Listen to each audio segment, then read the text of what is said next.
Good morning everyone, welcome to History by SRB. In our previous class, we had completed the topic classification of forests.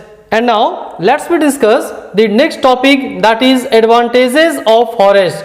तो यहाँ पर हमें देखो forest की क्या विशेषताएं होती है इसके बारे में डिस्कस करनी है, बट इसके साथ साथ यहाँ पर देखो डिफॉरेस्टेशन के बारे में दी गई है और इसके अलावा ये भी बात की गई है कि आखिर गवर्नमेंट ने कौन कौन से स्टेप्स लिए हैं फॉरेस्ट को बचाने के लिए.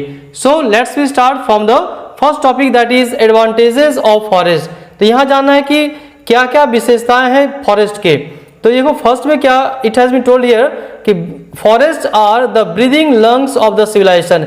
ये हमारे फेफड़े की तरह काम करती है. फॉरेस्ट जो है हमारे फेफड़े की तरह काम करती है, जो हमें सांस लेने में हेल्प करती है, ब्रीदिंग में हेल्प करती है.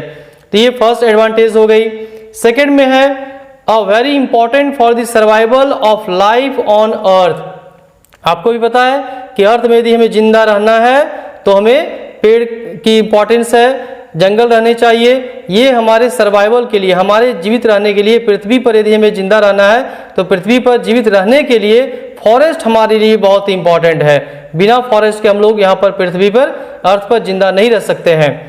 Next one, forest help us to breathe by converting carbon dioxide into oxygen. Forest क्या हेल्प करती है? फॉरेस्ट जो है ये कार्बन डाइऑक्साइड को ऑक्सीजन में कन्वर्ट करती है, चेंज करती है, और ऑक्सीजन हम लोग सांस में लेते हैं. नेक्स्ट है they provide safe habitat to the wild animals. अब फॉरेस्ट है तभी वाइल्ड एनिमल रहेंगे, तो वाइल्ड एनिमल्स के लिए सबसे सुरक्षित हैबिटेट क्या है? निवास स्थान क्या है? हैबिटेट मीन्स क्या होता है? रहने की जगह. तो जो भी वाइल्ड एनिमल है उसके लिए सबसे सेफ हैबिटेट, सबसे सुरक्षित रहने का स्थान क्या होता है? जंगल होता है, फॉरेस्ट होता है. तो ये एडवांटेज हो गया, हमारे लिए भी इंपॉर्टेंट है और वाइल्ड एनिमल्स के लिए भी बहुत ही इंपॉर्टेंट होता है फॉरेस्ट.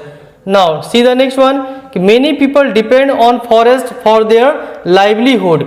लाइवलीहुड मीन्स क्या होता है? जीवन यापन चलाना.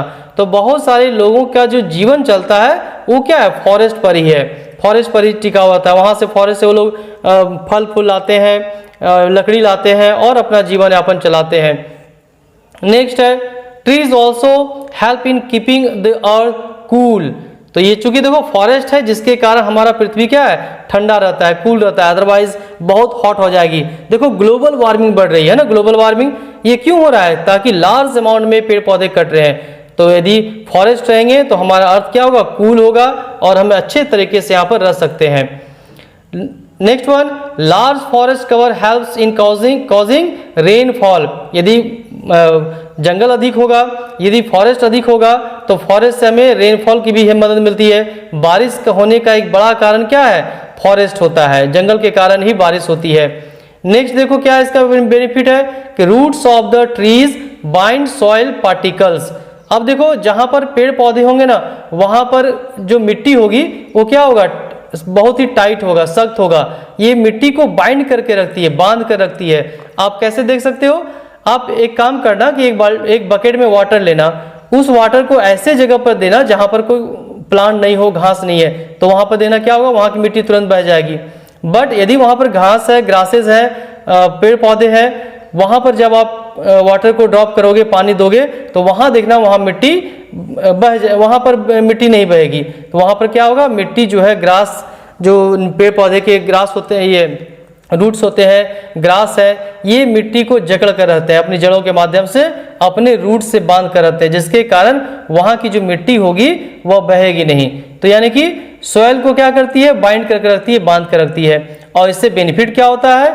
इससे बेनिफिट ये होता है कि help to raise the water ground, raise the ground water. और इससे दो फायदे होते हैं. एक तो जो हमारा ग्राउंड वाटर है, मिट्टी, जमीन के अंदर जो पानी का लेवल है वह लेवल बढ़ता है, वह स्थिर रहता है और बढ़ता भी है. साथ ही साथ ये प्रिवेंट फ्लड्स, बाढ़ को भी रोकने का काम करती है.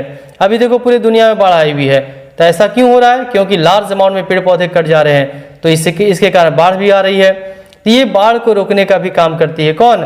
फॉरेस्ट रोकने का काम करती है. तो ये these are the some advantages of forest. ये कुछ विशेषताएं हैं जंगल के, फॉरेस्ट के, और इसीलिए मैं कहता हूं कि जंगल है तभी मंगल है. नेक्स्ट हम लोग डिस्कस करेंगे डिफॉरेस्टेशन. अब यहां देखो बताई गई नेक्स्ट में कि डिफॉरेस्टेशन से क्या होता है, यदि हम जंगल की कटाई करते हैं तो इससे नुकसान क्या होता है। तो deforestation in rampant manner has depleted this important resource and lead to the loss of habitat for wildlife। यदि लार्ज अमाउंट में, लार्ज क्वांटिटी में यदि हम जंगल को काटते हैं तो इससे क्या होगा, जो वाइल्ड लाइफ है, जो जंगली जीव है, उनका जो निवास हैबिटेट होता है, घर है, वो क्या होगा, घर उनका समाप्त हो जाएगा, घर उनका फिनिश हो जाएगा, वो रह नहीं पाएंगे जंगल में, फिर आपके घर में घुसेंगे, है ना। नेक्स्ट है इकोलॉजिकल इम्बैलेंस। जो हमारा इकोलॉजिकल सिस्टम है जिसमें पूरा जीव जंतु हम लोग रहते हैं, है ना, अगल बगल सराउंडिंग हमारा जो है, यह जो संतुलन बना हुआ है, यह इकोलॉजिकल जो बैलेंस बना हुआ है, यह क्या होगा, असंतुलित हो जाएगा, इम्बैलेंस हो जाएगा। इसके साथ साथ यदि फॉरेस्ट को काट देंगे, नहीं रहेगा फॉरेस्ट, तो सॉइल इरोजन होगा, सॉइल इरोजन होगा तो बाढ़ आएगी, है ना, ये होगा, खेती में प्रॉब्लम आएगी, एग्रीकल्चर में प्रॉब्लम होगी। अब देखो ये तो हो गया इसका डिफॉरेस्टेशन के बैड इफेक्ट जो होते हैं। नेक्स्ट में यहाँ पर कही गई है कि गवर्नमेंट ने कौन कौन से स्टेप लिए हैं फॉरेस्ट को बचाने के लिए। तो यहाँ देखो one by one see here. Afforestation, देखो यहाँ अफॉरेस्टेशन मीन्स क्या होता है, डिफॉरेस्टेशन मीन्स तो जंगलों को काटना, अफॉरेस्टेशन का मतलब होता है जंगलों को लगाना, पेड़ पौधे लगाना। तो अफॉरेस्टेशन और large scale plantation of trees. तो गवर्नमेंट ने फॉरेस्ट को बचाने के लिए क्या किया है, बड़ी मात्रा में पेड़ पौधों को लगाना शुरू किया है। आपने भी देखा होगा मनरेगा के तहत में, या बहुत सारे संस्थाएं उसको हेल्प करती है पौधे लगाने में, आप भी लगाइए। Next one, each one plant one policy. Government ने एक पॉलिसी चलाई है, नीति चलाई है, जिसके तहत कहा गया है कि हर व्यक्ति कम से कम एक पौधा जो है वो लगाए। Now see the next. तो ये नेक्स्ट पॉइंट है, efficient utilisation of forest products and uses of substitutes of wood. तो अब देखो इस बात पर जोर दिया जा रहा है कि जहां पर हम लोग वुड का यूज करते हैं, लकड़ी का यूज करते हैं, इसके प्लेस में हम किसी दूसरी चीज को यूज करें, इसका सब्स्टिट्यूट ढूंढें। जैसे आप लकड़ी से ईंधन के रूप में यूज करते हैं, फ्यूल के रूप में यूज करते हैं, चूल्हा जलाते हैं, तो इसका सब्स्टिट्यूट क्या होगा, हमें आज हम लोग क्या कर रहे हैं, वुड के बदले गैस का यूज कर रहे हैं, इंडक्शन का यूज कर रहे हैं, ये वुड का सब्स्टिट्यूट हो गया, है ना। तो इस तरह हमें वुड को छोड़ करके इसके बदले जो भी हम यूज कर सकते हैं वो हमें यूज करना है, ठीक। नेक्स्ट है enforcement of a number of law guidelines to protect forest and prohibit deforestation. तो डिफॉरेस्टेशन को क्या करना है, रोकना है, और इसके साथ साथ गवर्नमेंट ने बहुत सारे लॉज बनाए हैं, गाइडलाइन, और बहुत सारे गाइडलाइन को भी दिया है, दिशा निर्देश दिया है गवर्नमेंट ने कि हमें क्या करना चाहिए। इसके साथ साथ गवर्नमेंट ने बहुत सारे कानून को भी बनाया है, जिसमें ये कहा गया है कि आप जंगल को काट नहीं सकते हो, पर्टिकुलर प्लेस में पेड़ पौधे आप नहीं काट सकते हो। तो इस तरह से कानून का भी सहारा लिया गया है गवर्नमेंट के द्वारा।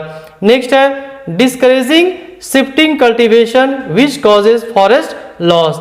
इसके अलावा जो शिफ्टिंग कल्टीवेशन जो पहले प्रचलित में था, शिफ्टिंग कल्टीवेशन में क्या होता था, जंगलों को काटकर वहां पर खेती की जाती थी, ठीक है। तो इस चीज को डिस्करेज किया गया है, यानी ऐसा करने से मना किया जा रहा है कि शिफ्टिंग कल्टीवेशन को यूज ना करेंगे, इसे इंकरेज नहीं करना है। तो इस तरह से गवर्नमेंट ने इन सब स्टेप्स के द्वारा फॉरेस्ट को बढ़ाने का काम किया है। तो अभी हम लोग यहीं पर डिस्कस करेंगे। In next topic we have to complete wildlife. तो यहाँ पर वाइल्ड लाइफ हम लोग नेक्स्ट में डिस्कस करेंगे। Okay, thanks for watching video, have a nice day all of you. जय हिंद, जय भारत।